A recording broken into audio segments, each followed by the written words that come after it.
Hello guys, myself Preeti Mundra. Welcome to my YouTube channel Preeti Mundra 09।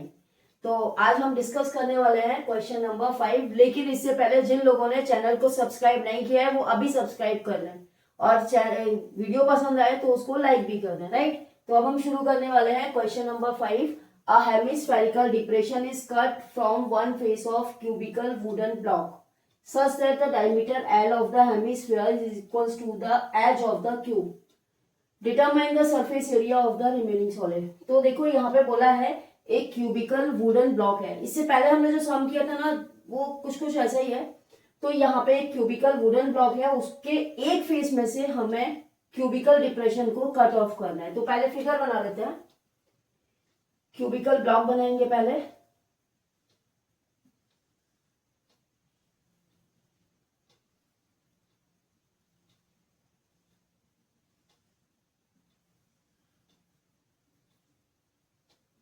ठीक है, ये क्यूबिकल ब्लॉक है। अब यहाँ पे बोला है उसके एक फेस में से, क्यूब में कितनी फेसेस होती हैं? 6 फेसेस होती हैं। उसके एक सिंगल फेस में से हमें ये हेमिस्फेरिकल डिप्रेशन बताना है। तो सपोज मैंने ये वाली फेस ले ली, सपोज, तो ये डिप्रेशन आ गया यहाँ पे।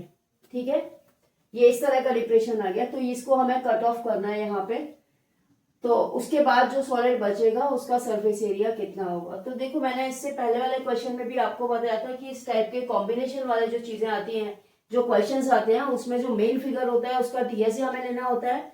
और जो डिप्रेशन चाहे वो कट ऑफ हो रहा हो या उससे ज्वाइन हो रहा हो, कुछ भी हो रहा हो, उसको हमें सीएसए फाइंड आउट करना पड़ता है। और उसके साथ साथ फिर हमें एरिया ऑफ बेस या बेस रिंग का जो एरिया है वो हम माइनस करते हैं। यहाँ पे भी हम वैसे ही करने वाले हैं। तो सबसे पहले हम बात करते हैं, यहाँ पे डायमीटर दी है, यानी कि ये डायमीटर है एल।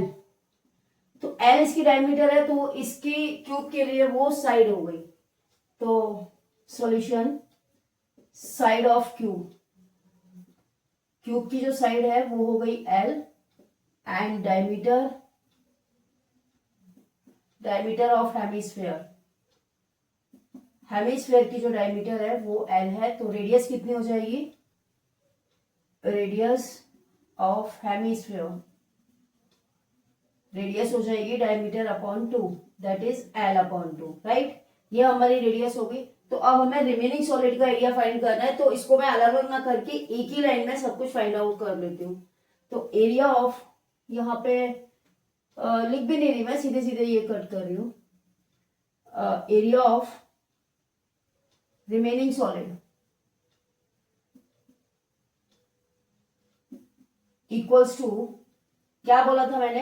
ये जो क्यूबिकल ब्लॉक है उसका हमें सरफेस एरिया लेना है, टीएसए लेना है, टोटल सरफेस एरिया। तो टीएसए ऑफ क्यूबिकल ब्लॉक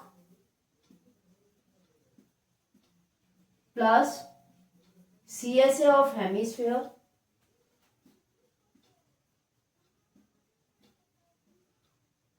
और minus area of base ring, area of base ring. Right, तो आई थिंक यहां तक किसी को कोई प्रॉब्लम नहीं है। और कॉम्बिनेशन वाले सम बहुत सिंपल होते हैं, थोड़ा सा उसको अच्छे से रीड करो और समझ, अगर क्वेश्चन क्लियर हो गया तो आप इजीली फाइंड कर पाओगे। तो क्यूबिकल ब्लॉक का जो टीएसए होता है 6 into side square. Right, CSA of hemisphere 2 pi r square minus area of base ring pi r square. ठीक है, अब हम क्या करेंगे? 6 इंटू साइड हमारी एल है तो एल स्क्वायर हो गया प्लस ये पाई आर स्क्वायर हो गया। राइट, आर दे रखा है एल अपॉन 2, आर की वैल्यू डाल दो l upon 2, l upon 2 whole square. तो ये हो गया 6 l square plus pi l square upon 4। L square upon 4 common ले लेते हैं। राइट, तो यहां पे बचेगा ये 6 4 24 हो गया, प्लस यहां से हमने ये कॉमन लिया तो ये हो गया। तो ये हमारा आंसर हो गया। Area of remaining solid equals to l square upon 4, 24 plus pi. This is the final answer. Right, तो आज के लिए बस इतना ही। कल फिर